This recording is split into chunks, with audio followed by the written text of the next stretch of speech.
la recette de la pâte à choux comme un chef. Pour réaliser cette recette, nous allons avoir besoin de 125 g de lait, 125 g d'eau, 125 g de beurre, 10 g de sucre et 2 g de sel qu'on va mélanger ensemble, 160 g de farine, 4 ou 5 œufs. Bon, moi j'ai doublé ma recette parce que j'ai besoin de faire beaucoup de choux pour vous montrer plusieurs techniques. Alors pour commencer, dans une casserole, on va mettre les 125 g de lait, les 125 g d'eau et le beurre.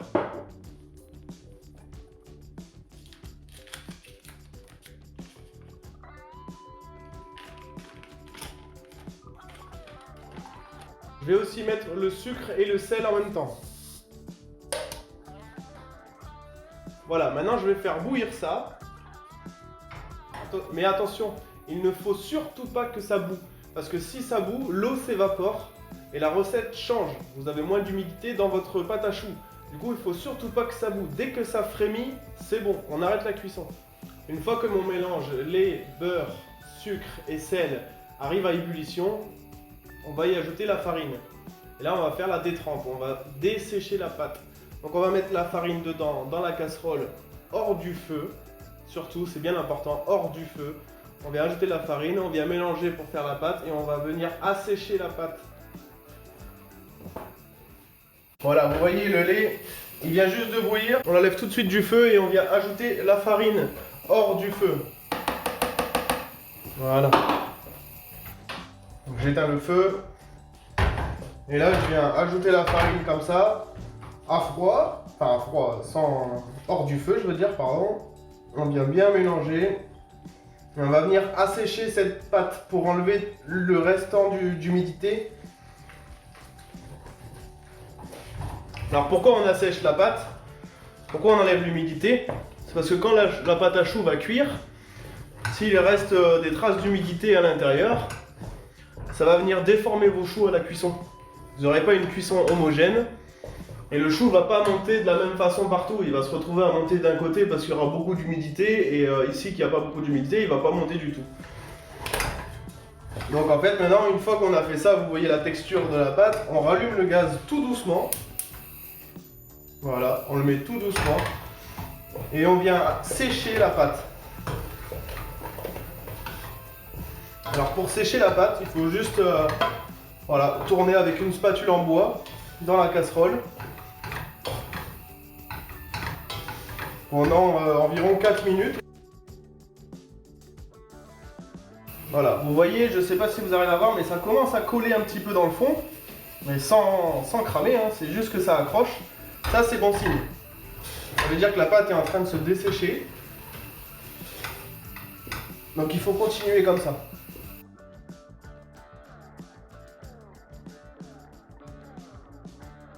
Vous voyez cette coloration là?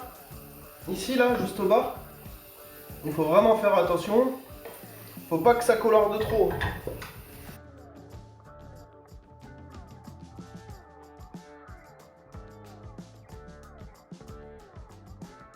Voilà. Alors, une petite astuce pour savoir quand la pâte est bien sèche. On va prendre avec la cuillère en bois une partie de la pâte. Et si elle se détache très bien, c'est pas élastique. Voilà. Donc là, c'est dire que c'est bien sec. Hein. Et vous voyez la coloration.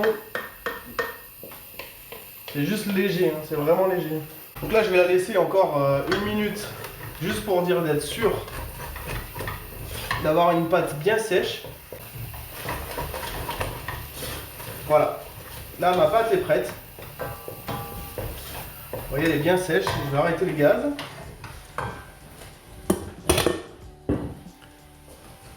Et je vais mettre ça dans la cuve de mon batteur. Voilà, maintenant que la température a redescendu, je peux incorporer mes œufs un à un. C'est très important, incorporez-les bien un à un. Au début, vous pouvez en mettre 2 d'un coup. Et une fois que ça s'est bien incorporé, vous en mettez qu'un.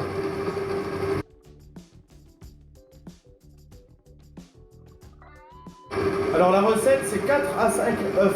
Mais ça dépend suivant vos œufs. Si vous avez des gros œufs, vous en mettez 4. Si vous avez des petits œufs, vous en mettez 5. Ne vous inquiétez pas si vous ne savez pas trop, parce qu'à la fin de la recette, Comme je vous ai dit, on peut venir rectifier l'humidité avec du lait.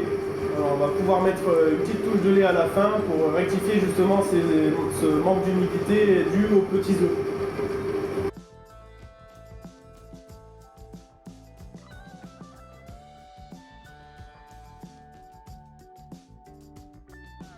Alors vous voyez là, la pâte à choux ne coule pas du tout, elle reste sur la feuille, donc ça veut dire que c'est beaucoup trop sec. Donc là je me suis rendu compte que ma pâte à choux, après que j'ai incorporé mes œufs, elle était beaucoup trop sèche. Du coup je vais venir rectifier avec un petit peu de lait. Voilà, léger, hein, juste une petite goutte, vraiment une toute petite goutte. Et on va y aller petit à petit. Voilà, donc je vais vous montrer la consistance. Vous voyez, il faut que la pâte à choux coule, mais pas trop, il faut que ça fasse un ruban comme on dit. Donc vous voyez, il faut que ça coule comme ça, mais pas trop. Alors, pour plaquer nos choux, j'ai pris un papier sulfu, un couvercle de bocal que j'ai trouvé, que j'ai posé sur mon papier sulfu, j'ai fait un coup de marqueur autour, comme ça, je sais que j'ai ma base pour mon chou et je sais que ça sera bien droit. Alors, pour dresser les choux, j'ai choisi une douille ronde comme ceci et je vais venir faire un trait à l'intérieur.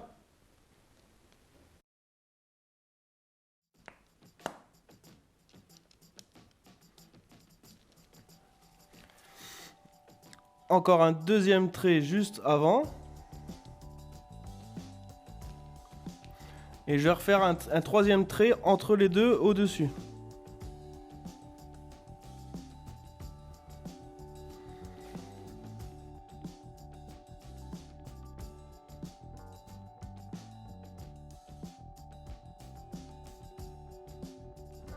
Alors pour la dorure, j'ai utilisé un œuf entier que je viens casser dans un bol. Et avec un pinceau, on va venir dorer nos choux.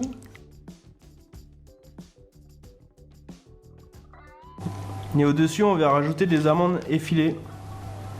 Alors il faut en mettre quand même pas mal les amandes effilées parce qu'à la cuisson, ça va, vous allez voir, ça va s'envoler. Alors concernant le temps de cuisson, j'ai pas voulu en parler avant parce que pour être honnête, j'ai jamais cuit des choux dans un four ménager. J'ai toujours fait ça, cuit ça dans un four professionnel au travail. Du coup, je voulais faire plusieurs essais et vous dire à la fin de la vidéo le temps exact. Donc, j'ai réuni plusieurs méthodes de cuisson que j'ai eues par des amis pâtissiers et tout ça. Et la meilleure pour moi, c'est, ça va peut-être vous surprendre, mais alors vous préchauffez votre four à 250 degrés. Donc vérifiez que votre four est bien propre, sinon vous allez avoir de la fumée partout dans la maison ou une odeur désagréable. Donc 250 degrés. Une fois que le four est chaud et est à 250 degrés, vous enfournez vos choux dedans. Vous éteignez votre four. Vous avez bien compris, vous éteignez votre four pendant 10 minutes. Et ensuite, une fois que les 10 minutes sont passées, vous rallumez votre four à 180 pour une durée de 14 minutes. Et là, vos choux sont parfaitement cuits. Suivant les fours, prévoyez de rajouter 2-3 minutes ou d'enlever 2-3 minutes, ça dépend. Vous regardez, arrivé en fin de cuisson, vous regardez votre four sans l'ouvrir, vous regardez la coloration des choux. Mais ne vous fixez pas sur le nombre de minutes exactes que je vous ai donné, chaque four est différent. Voilà, vous avez fini la recette de la pâte à choux. N'oubliez pas que si vous voulez, tous les dimanches à 17h45, vous avez l'émission Comme un chef. Et ce dimanche, justement, on parlera du Paris-Brest.